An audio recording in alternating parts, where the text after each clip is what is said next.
Di sini pengarang kitab Al-Habib Abdul Al-Haddad menukil dari hadis Rasulullah sallallahu alaihi wasallam, wa qad qala alaihi salatu wassalamu, dan sungguh Rasulullah sallallahu alaihi wasallam bersabda, la yuflihu qaumun wallau amrahum imra'atan.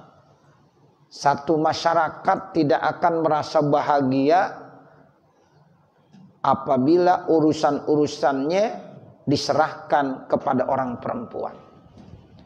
Al-hadis, baca ini hadis secara sempurna. Ini hadis ini nih ya perlu diperhatiin. Ya, jadi kata Nabi ya menukil dari Al-Habib Al-Haddad di dalam kitab ini ya, jadi kalau seseorang masyarakat udah memberikan kepercayaan urusannya semuanya kepada perempuan, maka otomatis orang itu, kaum itu, masyarakat itu tidak akan merasa bahagia. La yuplih bisa diartikan tidak merasa bagus, nggak merasa baik. Mesti ada orang lakinya. Nah seperti itu. Jadi jangan semua urusan-urusan diserahkan kepada orang perempuan. Kenapa? La yuplih, artinya la yuplih tidak akan bahagia, tidak akan sukses, tidak akan mendapatkan kemenangan. Nah itu artinya la yuplih. Wa qala Al-Hasan Al-Basri, dan telah berkata Sayyidina Hasan Al-Basri rahimahullah, semoga Allah memberikan rahmat buat Al-Hasan Al-Basri. Beliau bilang begini, ma asbaha rajulun yuti umra'atahu fi matahwahu. Selama seorang laki-laki taat kepada perempuan, apa saja yang diinginkan sama perempuan diikutin saja.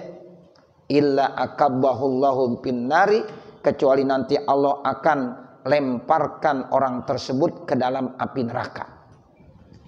Ya, ini bukan hadis, makalah ya dari ya Hasan Basri, seorang ya tabi'in. Bahkan dia termasuk min kibarit tabi'in, tokoh besar di kalangan tabi'in itu Imam Hasan Basri. Jadi Imam Hasan Basri bilang, kalau seandainya ada orang laki-laki selalu ngikutin, patuh dan taat pada apa yang diinginin sama itu perempuan. Perempuan merah bilang mau merah, kata perempuan putih putih. Ya, selalu diikutin aja.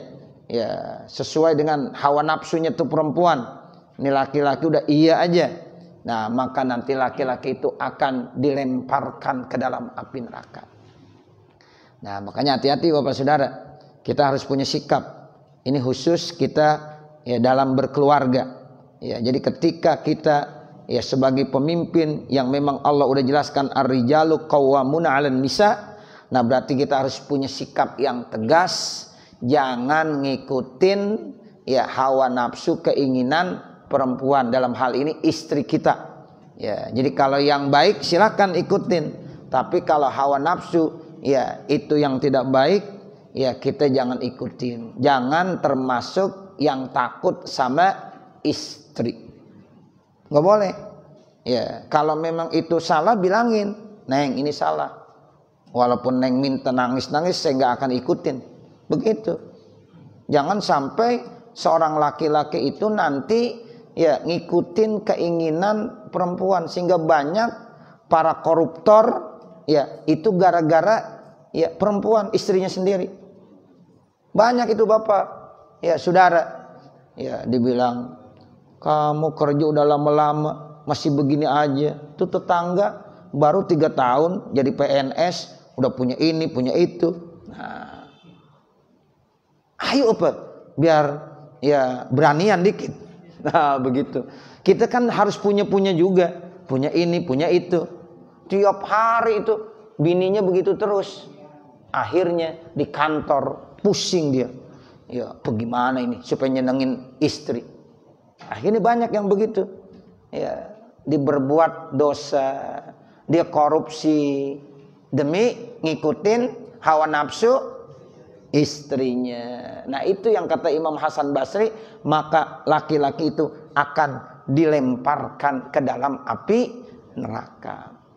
Ujiannya berat Bapak Saudara. Ya, tapi kalau perempuan yang solihah, enak kita. Pulang, ya ada masalah, diusap-usap kita. Tenang aja bang, yang namanya dunia emang begini. Nah begitu, tenang aja. Insya Allah nanti ada jalan keluarnya. Begitu, itu istri yang solihah. Tapi kalau istri yang tidak baik, Masya Allah, itu suaminya dikilikin mulu. Ya. Ini kalau udah suami dikilikin repot dah. Ya. Banyak laki-laki suami yang terjerumus ke dalam perbuatan-perbuatan yang haram itu gara-gara istri. Ya, banyak gak begitu? Dan rata-rata begitu. Nah, makanya kita jangan sampai ya masuk dalam kategori tersebut. Makanya pantas Nabi bilang begitu, kalau semua urusan diserahkan kepada orang perempuan kagak akan beres. Nah begitu. Jadi laki-laki harus punya ya sikap tegas juga. Begitu juga kata Imam Hasan Basri, kalau seandainya seorang laki-laki selalu ngikutin keinginan istrinya, perempuan tuh maksudnya istrinya, ya maka ya dia akan dijerumuskan ke dalam api neraka. Terus lagi Bapak Saudara, itu ujian orang laki sebenarnya yang paling berat perempuan. Betul apa betul? Iya, perempuan. Kita walaupun yang udah tua-tua nih, hati-hati juga, masih diuji juga. Iya, jangan dibilang aman aja. Ya, makanya benar-benar kita hati-hati. Tuh perempuan tuh Masya Allah. Ya, banyak orang yang akhirnya ya gagal kehidupannya gara-gara perempuan. Makanya seorang istri harus selalu baik sama suaminya, memberikan pelayanan yang prima kepada istrinya, supaya laki-laki kagak main di luar. Kenapa? Karena istrinya sudah memberikan pelayanan yang prima. Tuh begitu. Kan banyak laki-laki yang di rumah nggak betah. Kenapa? Karena istrinya. Kalau ngeliat istrinya udah kayak neraka aja udah. Repot nggak? Repot. Kalau kita pulang, ya ngelihat istri udah kayak apa tahu udah. Ya, jangan. Ini kasihan suami yang begini. Ya, ada yang bilang udah ente mah nggak akan disiksa di akhirat karena udah disiksa di dunia. Ada yang bilang begitu karena selama hidup sama ini istrinya udah disiksa mulu sehingga nanti di akhirat nggak disiksa lagi. Nah ini jangan sampai seperti itu. Ya, jadi orang-orang perempuan jadilah istri yang solihah. Ya, jangan menuntut terlalu banyak kepada suami, kasihan. Nanti gara-gara tuntutan begitu banyak, akhirnya nih ya suami yang melakukan perbuatan-perbuatan yang tidak dibolehkan. Dia berani korupsi, dia berani mengambil yang bukan miliknya gara-gara tuntutan ya daripada istrinya di rumah. Wa iza kana lirrajuli zaujatani au zaujatun, dan apabila ada seorang laki-laki dalam hal ini suami memiliki istri dua atau istrinya lebih dari dua, tiga sampai berapa? Sampai 4. Ya, nih bapak-bapak yang ngaji di sini, ya kita punya hak punya istri berapa? 4. Ibu-ibu dengar ya. Nah, begitu. Fankihu ma tobalakum minan nisa'i masna wa sulasa wa ruba. Itu hukum Allah. Enggak salah. Hukum Allah, kita jangan berani merubah hukum Allah. Tapi ada aturan mainnya, nggak sembarangan orang laki punya istri lebih dari satu, nggak sembarangan. Ya makanya orang laki kalau yang punya istri lebih dari satu hebat, mulia. Ya begitu. Sebab ini nggak sembarangan bapak, ibu, saudara. Ya seperti itu. Nah kalau yang kagak berani, ya satu aja, jangan coba-coba. Ya habis ngaji berani-berani nyoba-nyoba dua, jangan. Ya tak pusing sendiri. Nah seperti itu. Tapi kalau yang punya istri dua hebat, mulia dia, Masya Allah. Tuh seperti itu.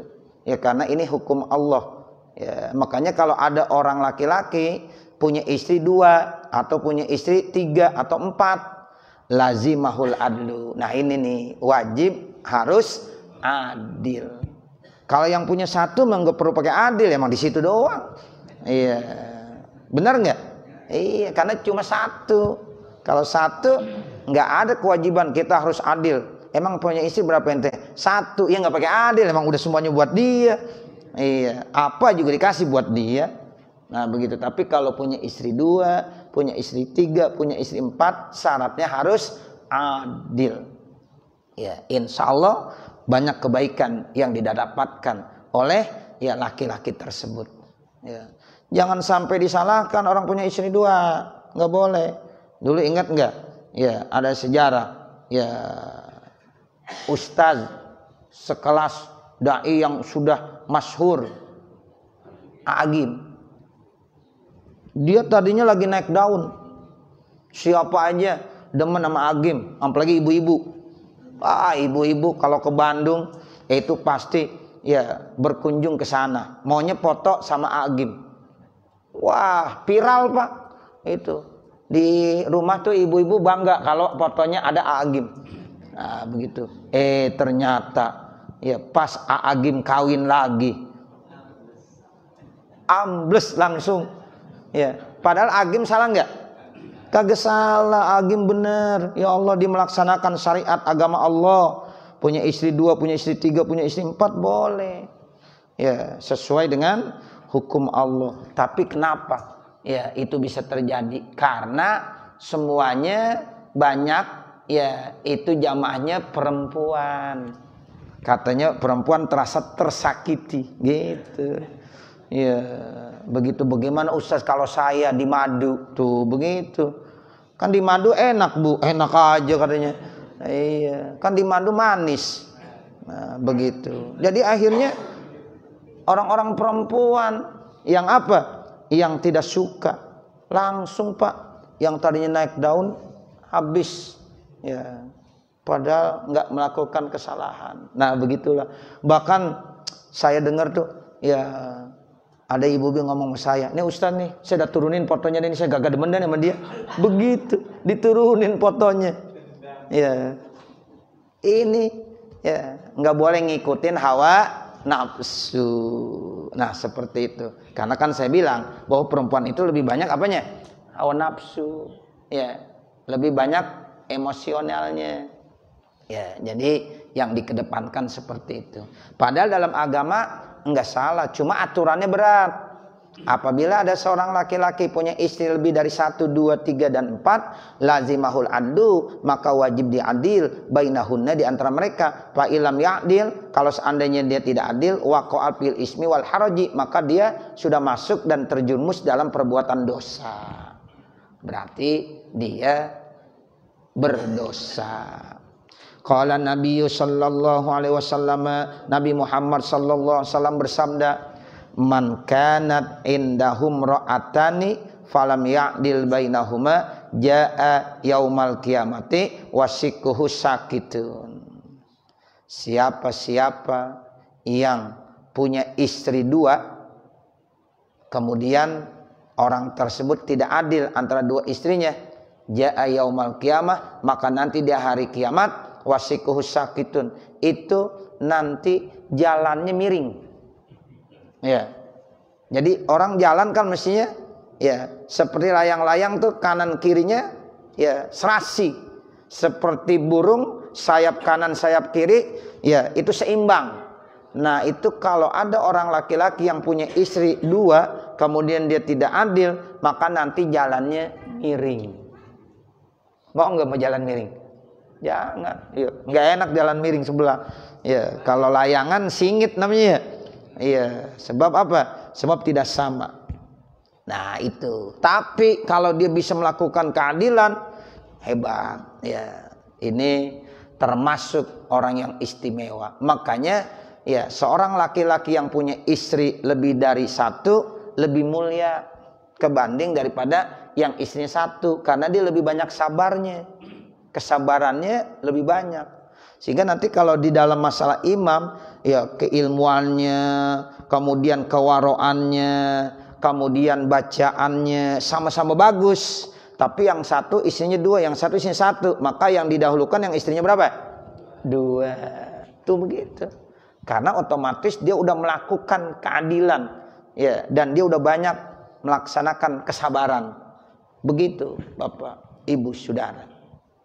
Kan Ada dosa-dosa tuh Pak, yang Allah tidak akan ampunkan dengan sebab sholat, dengan sebab puasa, dan sebab kerjaan yang lain-lain. Tapi itu dosa bisa diampunkan gara-gara kita di dalam rumah tangga punya beban berat. Itu kita di dalam keluarga kan kadang-kadang punya beban berat, problem ngurusin istri, anak, ya. Itu begitu Bapak Saudara. Beban-beban itu yang bisa membuat dosa-dosa kita diampunin sama Allah. Apalagi ketika kita masih punya anak kecil, kemudian kita pulang dari kerja, ya kita bawa sesuatu, makanankah atau apa saja yang disukai sama anak. Lalu ketika kita pulang kita kasih tuh, ya kita pulang bawa makanan, bawa sesuatu yang disenangi sama anak kita. Lalu anak kita senang, bahagia, senyum, maka dosa-dosa kita luntur tuh semuanya, diampunin sama Allah Subhanahu wa taala. Tuh begitu.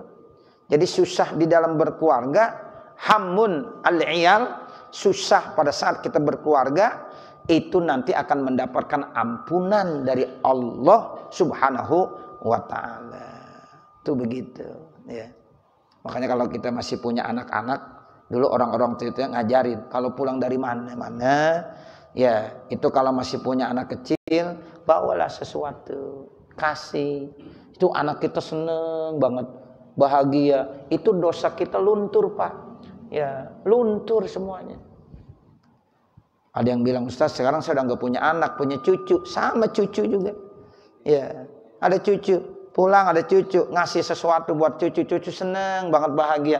Itu dosa-dosa kita diampunkan. Yang dosa itu tidak diampunkan sebab kita sholat, sebab kita puasa, sebab kita haji, sebab kita umroh.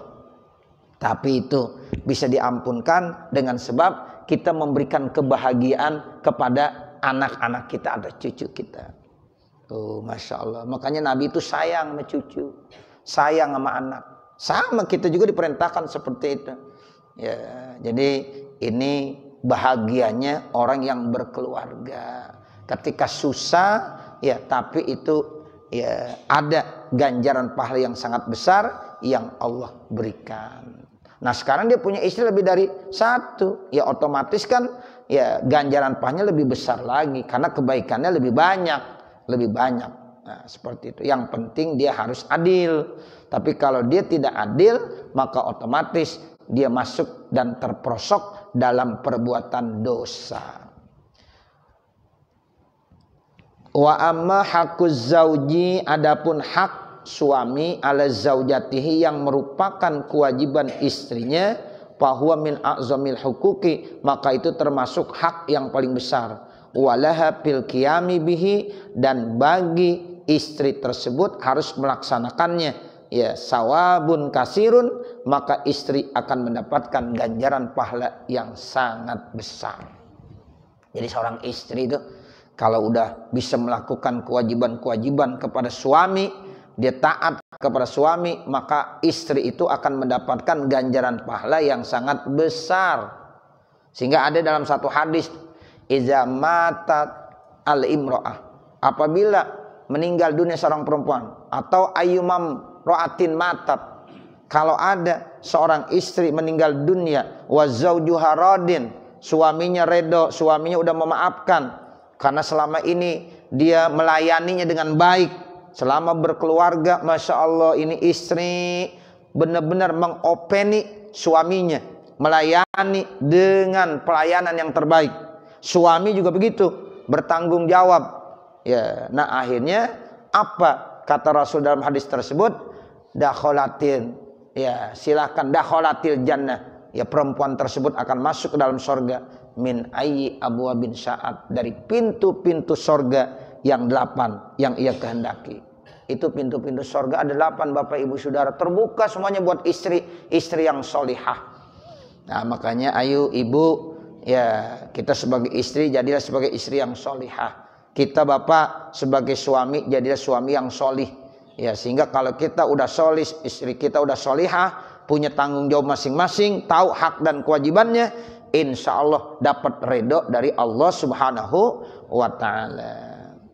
Wa alaihi fi idaatihi wa ihmali ismun kabirun. Dan apabila ya seorang suami ya menyia-nyiakannya, ihmal, lalai, maka itu akan memiliki dosa yang besar. Kalau kita melalaikan tugas dan kewajiban kita pada saat kita berkeluarga, ya itu nanti punya dosa besar. Qala alaihi salatu wassalam, Rasulullah sallallahu alaihi wasallam bersabda, "Lau amartu ahadan," kalau seandainya aku perintahkan kepada seseorang, ayyasjuda li ahadin, untuk sujud kepada seseorang yang lain, la amartul mar'ata an tasjuda li zaujiha, maka saya perintahkan seorang istri, seorang perempuan untuk sujud kepada suaminya, li azmi haqi 'alaiha, karena begitu besar hak ya yang harus dilakukan kepada ya suami tersebut. Jadi kata Nabi, kalau seandainya seorang manusia boleh sujud kepada manusia yang lain, maka yang pertama kali saya perintahkan istri sujud sama suami. Tuh begitu. Tapi kan kita sesama manusia nggak boleh sujud. Kita hanya sujud kepada Allah Subhanahu wa ta'ala. Nggak boleh kita sujud sama manusia, nggak boleh. Sujud hanya kepada Allah. Seandainya boleh, maka yang pertama kali Nabi perintahkan istri sujud kepada suaminya. Itu begitu ya. Makanya ya kalau seorang istri ya ingin melakukan kebaikan-kebaikan, melakukan kebaikanlah kepada suami.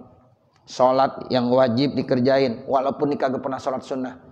Puasa yang wajib dikerjain walaupun dia nggak pernah puasa sunnah.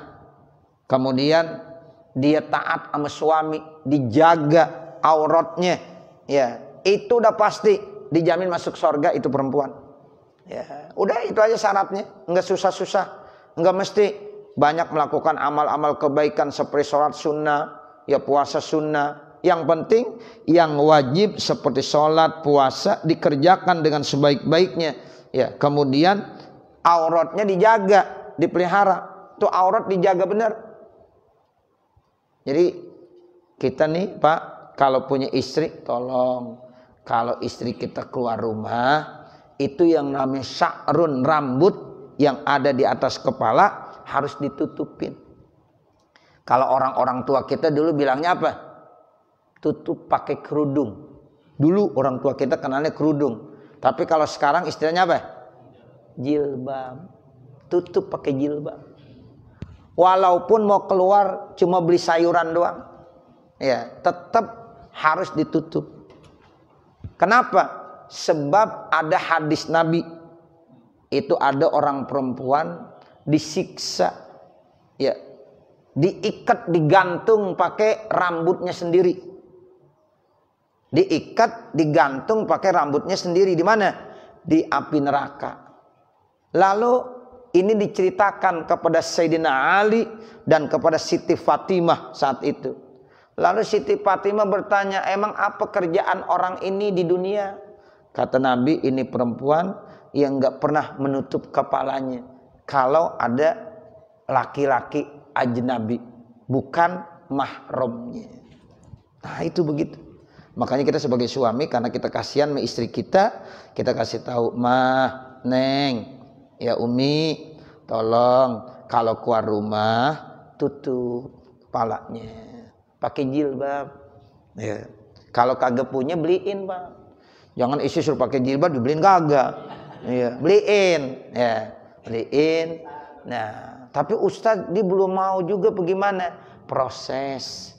Ya proses sedikit demi sedikit, ya sebulan 2 bulan, nanti lama-lama dia akan mau. Oh iya ternyata ini memang kewajiban.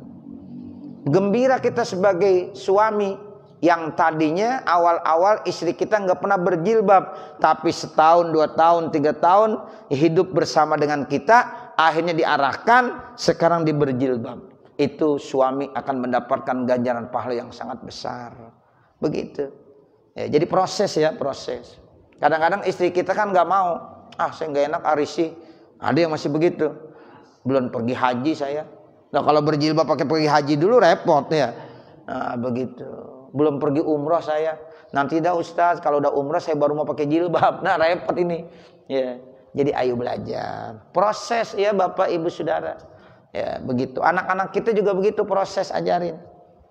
Jangan kasar kita, nggak boleh. Tetap harus santun. Karena ini juga termasuk dakwah di keluarga. Ku anfusakum wa ahlikum naro. Jaga diri kamu dan keluarga kamu dari api neraka. Jadi mudah-mudahan kalau kita santun, ngasih taunya, nggak kasar, ya nanti istri kita akan memahami. Anak-anak kita juga yang perempuan akan memahami. Sehingga ya nanti dia mau kemana-mana berjilbab. Itu seperti itu.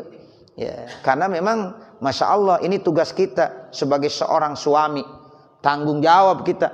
Karena apapun yang dilakukan oleh istri kita itu nanti dipertanggungjawabkan di hadapan Allah. Siapa yang bertanggung jawab? Suaminya. Ya, karena ya ar-rijalu qawwamuna 'alan nisa. Makanya di situ kalau seandainya ada orang perempuan ya boleh sujud kepada ya manusia lainnya, maka yang pertama kali saya perintahkan perempuan tadi, istri tadi sujud sama suaminya dulu. Ya, begitu. Jadi begitu besar kewajiban yang dilakukan seorang istri kepada ya suami-suaminya.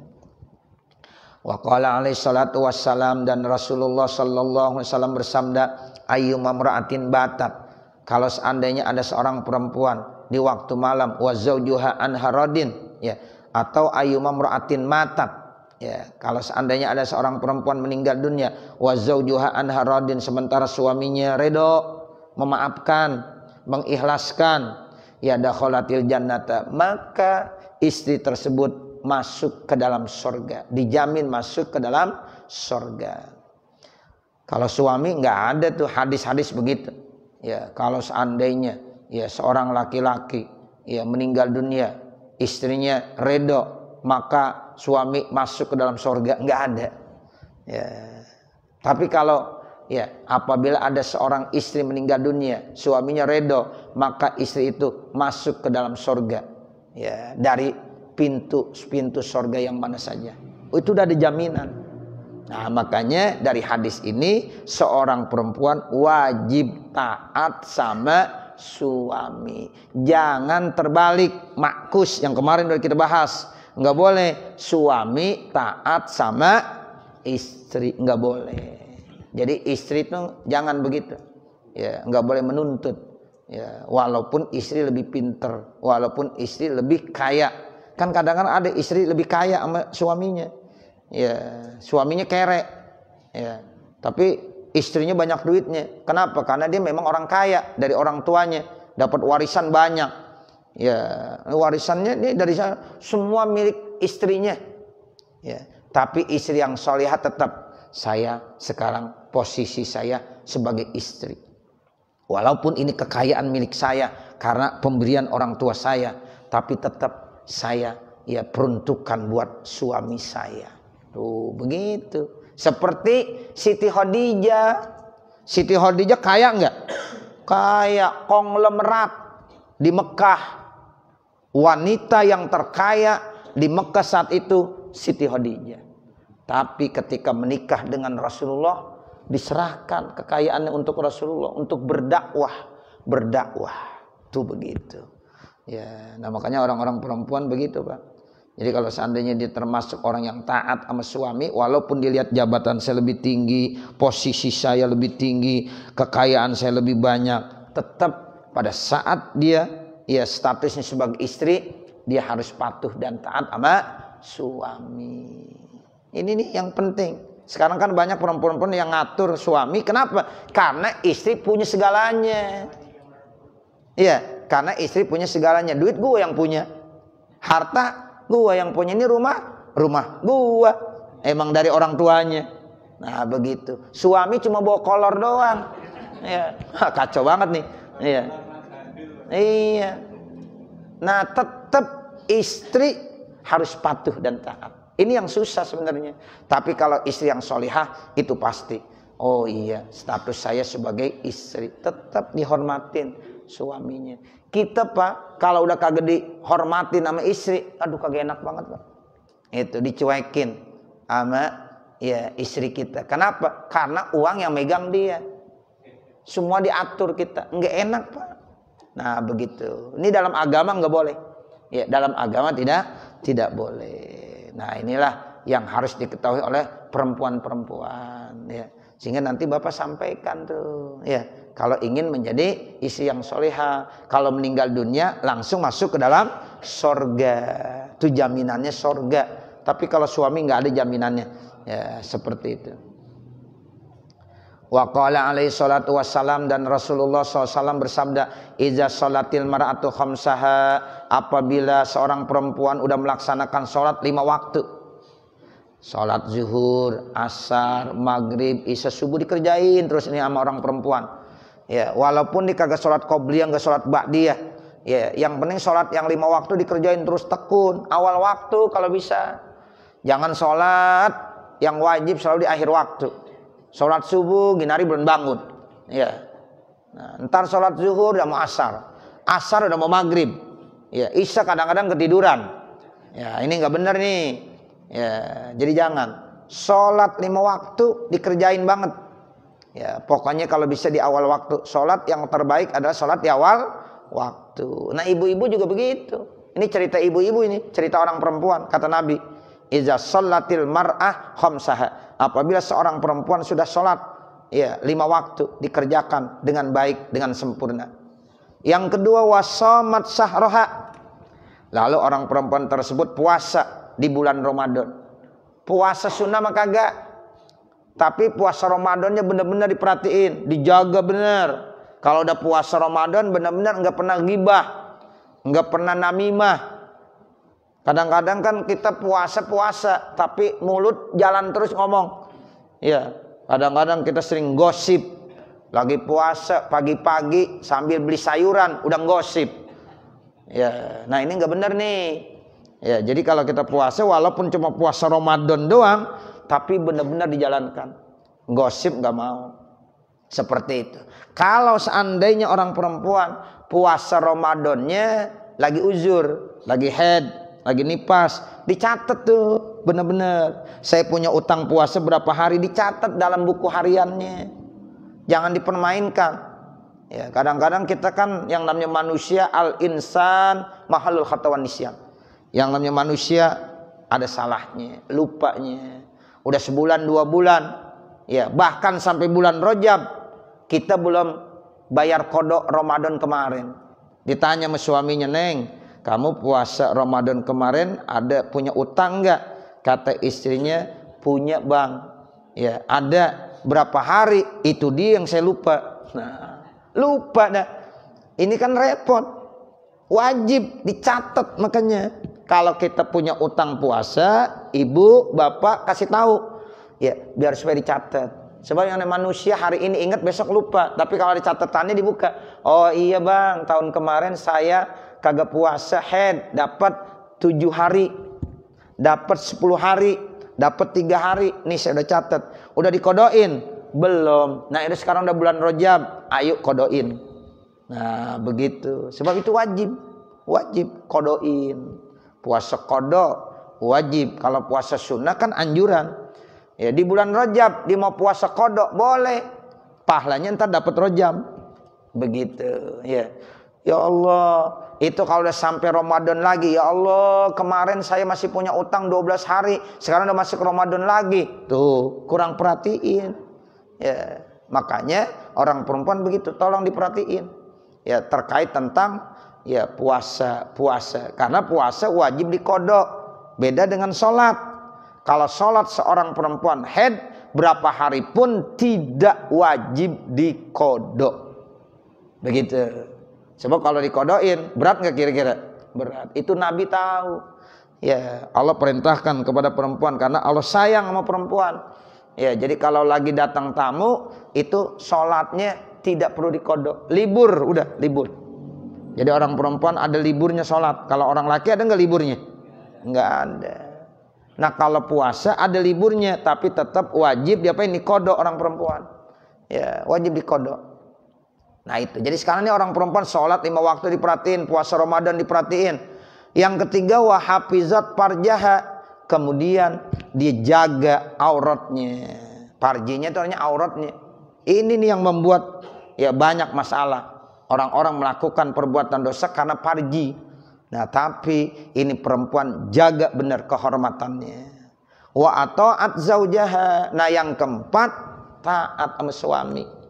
Nah, dia senantiasa taat sama suami.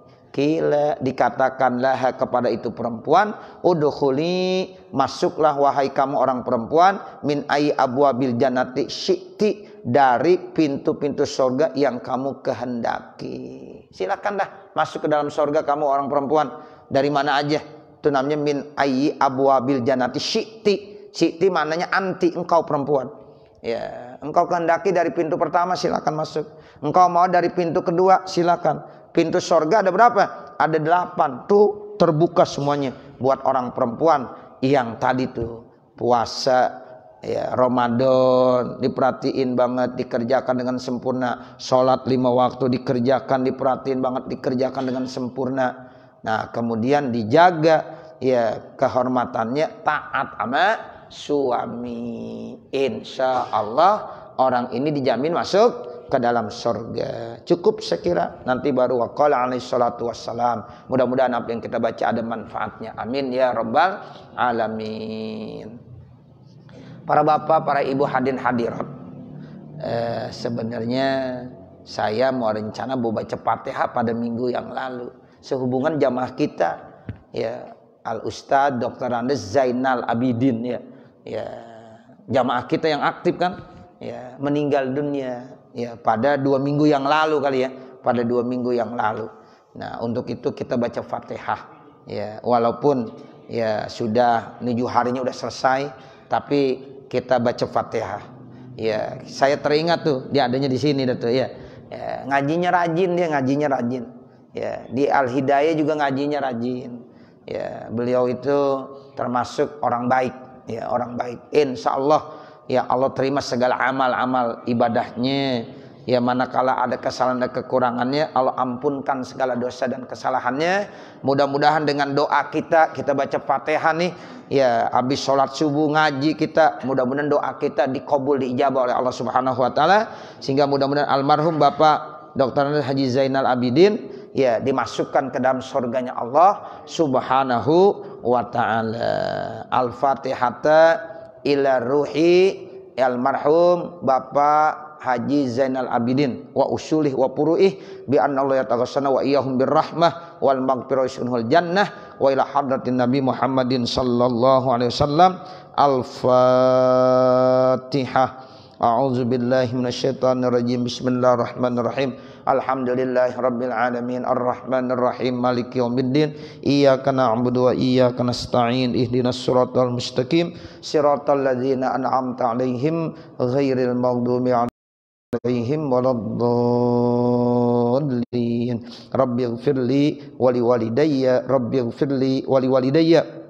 Rabbighfirli wa liwalidayya warhamhuma kama rabbayani shaghira. Allahumma ighfir lahu warhamhu wa'afihi wa'fu anhu wa akrim nuzulahu wa wasi' madkhalahu wa abdilhu daran khairan min darih wa ahlan khairan min ahli wa naqqihi bil ma'i wassalji wal barad wa naqqihi minal khataya kama yunaqas sabul abyanu minad danas bi rahmatika ya arhamar rahimin. Wa sallallahu alaihi wasallam Muhammadin wa ala alihi washabihi wasallam.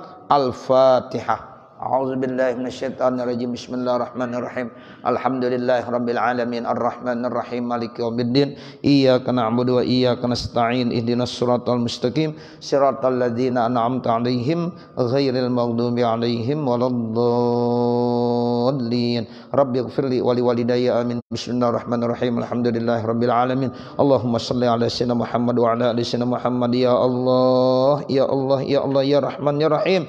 Ya Hayyu ya Qayyum. qayyum ya hayyu ya qayyum ya hayyu ya qayyum bi rahmatika nastaghits wa min azabika nastajir aslih lana sya'nana kullahu wa la takilna ila anfusina tarfatain irhamna ya Allah fa innaka khairur rahimin warzuqna ya Allah fa innaka khairur raziqin wahdina wa wafiqna ila siratikal mustaqim siratal ladzina an'amta alaihim ghairil maghdubi alaihim waladdallin. Allahumma barik lana fi Rajab wa Sya'ban wa ballighna Ramadan. Allahumma barik lana fi Rajab wa Sya'ban wa ballighna Ramadan. Allahumma barik lana fi Rajab wa Sya'ban wa ballighna Ramadan bis-sihha was-salam wal afiyah bi rahmatika ya arhamar rahimin bi jahi sayyidina Muhammadin sallallahu alaihi wasallam. Rabbana hab lana min azwajina wa dzurriyyatina qurrata a'yun waj'alna lil muttaqina imama. Rabbana atina fid dunya hasanah wa fil akhirati hasanah wa qina adzabannar. Wa sallallahu ala sayyidina Muhammad wa ala alihi washabihi wasallam. Walhamdulillahi rabbil alamin. Wassalamualaikum warahmatullahi wabarakatuh.